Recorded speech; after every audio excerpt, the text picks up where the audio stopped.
तो आप ये कहना चाह रहे हैं कि आप हार गए? और तुम अच्छी तरह जानते हो कि मुझे हार से सख्त नफरत है। सुबह से दिमाग खराब हुआ है मेरा, और वो मेड, उसको भी मैंने निकाल दिया है। जी चाहते किसी का कत्ल कर दूं। अरे ब्रो, रिलैक्स। क्या बातें कर रहे हैं आप? कहती है कि मैं ही बुरा डैड हूं, मेरे साथ नहीं रहना चाहती। बिल्कुल अपनी मां के अल्फाज बोलती है। अरे यार, मानता हूं कि मैंने दूसरी शादी कर ली, लेकिन इसमें गलती क्या की है? और फिर हर महीने सीप और उसकी अम्मी को पैसे जाते कि नहीं जाते? गलती मुझसे सिर्फ इतनी हुई कि हिना की बर्थडे थी, मैंने विश नहीं किया। Bro relax. आपने कुछ खाया सुबह से? और आपने क्या हालत बना ली है, मजनू बन के बैठे हुए। मेरी समझ में एक बात नहीं आती। महनाज आपको छोड़कर चली गई है, आप हिना के साथ रहना नहीं चाहते, सीप यहां पर नहीं आना चाहती, आखिर आप चाहते क्या है? लगता है सारे लोग मुझ पर हंस रहे हैं। मैं खुद नहीं जानता मैं क्या चाहता हूं। बस इतना पता है कि शिकस्त से मुझे नफरत है। वो मेड यार कोने में खड़ी होकर जासूस की तरह मेरी बातें सुन रही थी। अब पता नहीं नेबरहुड में क्या अफवाहें उड़ा रही होगी। ब्रो, ये पाकिस्तान नहीं है। यहां पे किसी को फर्क नहीं पड़ता कि किसकी तलाक हुई है या किसकी शादी हुई है। सब अपने अपने में बिजी रहते हैं। अच्छा, आप एक काम करें, अपनी मेडिसिन लें और रिलैक्स करें प्लीज। तो ये बताओ, तुम्हारी फ्लाइट कब की है?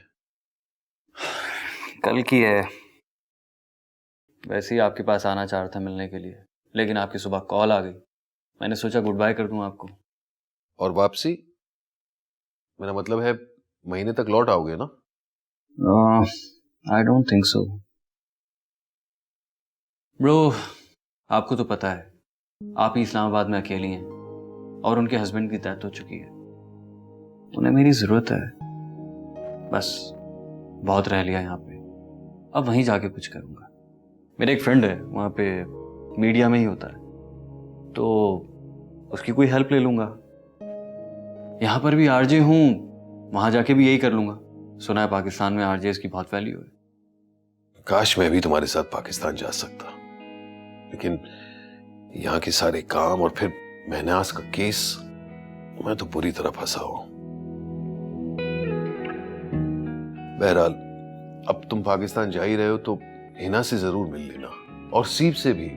तुम्हारी अच्छी कंपनी हो जाएगी, तुम्हारी मदद करेगी, मतलब गाइड करेगी, पाकिस्तान के तौर तरीके समझाएगी। वाह ग्रेट, ये तो बहुत अच्छा होगा। ब्रो, आपके पहले ही मुझ पे इतने एहसानात हैं, लेकिन याद रखिए, एक एक एहसान सूद समेत वापस करूंगा मैं। हो फिल्मी, बहुत बातें हो चुकी। अच्छा चलो मॉल चलते हैं यार, मुझे हिना और सीप के लिए कुछ सामान लेना है। इट्स मूव, मुझे भी कुछ शॉपिंग करनी है। ठीक, एक सेकंड यार, मैं मतलब हिना से बात कर लूं, जस्ट इन केस कुछ स्पेशल चीज चाहती है। हाँ ठीक है, 2 मिनट लगेगा यार। अरे वाह, कनेक्ट हो रहा है।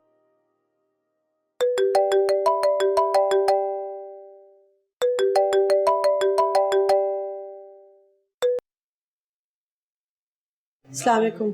हाँ, अस्सलाम वालेकुम। माजरत, मैं जानता हूँ तुम्हारे यहाँ रात हो रही है, लेकिन बात ही कुछ ऐसी है। क्या हुआ है? आपकी तबीयत तो ठीक है? हाँ हाँ, अल्हम्दुलिल्लाह तबीयत बिल्कुल ठीक है। वो मेरा कजन है ना रोहेल, दरअसल वो कल पाकिस्तान आ रहा है, तो मैं चाह रहा था कि तुम उससे मिल लो। मेरा मतलब है उसके हाथ तुम्हारे लिए कुछ सामान भिजवाया है, और सीप की ट्रिप की खर्ची। मैं किसी से बात नहीं करना चाह रही। क्या हो गया आपको? प्लीज, और इसको मना कर दें, कोई घर पे आने की जरूरत नहीं है। हमें आपकी जरूरत है फैजान, आपके कजन की नहीं। हिना, हमेशा की तरह जिद मत करो प्लीज। और फिर रोहेल बहुत अच्छा लड़का है, खुश मिजाज। 15 साल से हम माँ बेटी अकेले रह रहे हैं, हमें आपके कजन की जरूरत नहीं है। अरे भाई एक सेकंड बात कर लो। अस्सलाम वालेकुम, मैं हूं आपका आरजे रोहेल हसन। भूली तो नहीं होंगी आप? नहीं, हाँ शायद बहुत साल पहले हम मिले थे, आप क्रिसमस ब्रेक पे आए हुए थे। अरे वाह, इनकी तो याददाश्त बड़ी फिट है। आप बिला वजह कह रहे थे कि ये खिसक गई। फैजान, मैंने आपको कहा था ना, इस वक्त मैं पेंट करती हूँ, और इबिच और लोगों से बात करने का ना मेरे पास फालतू वक्त है और ना शौक। अरे मैं तो मजा। लाओ मुझे दो, लाओ हिना।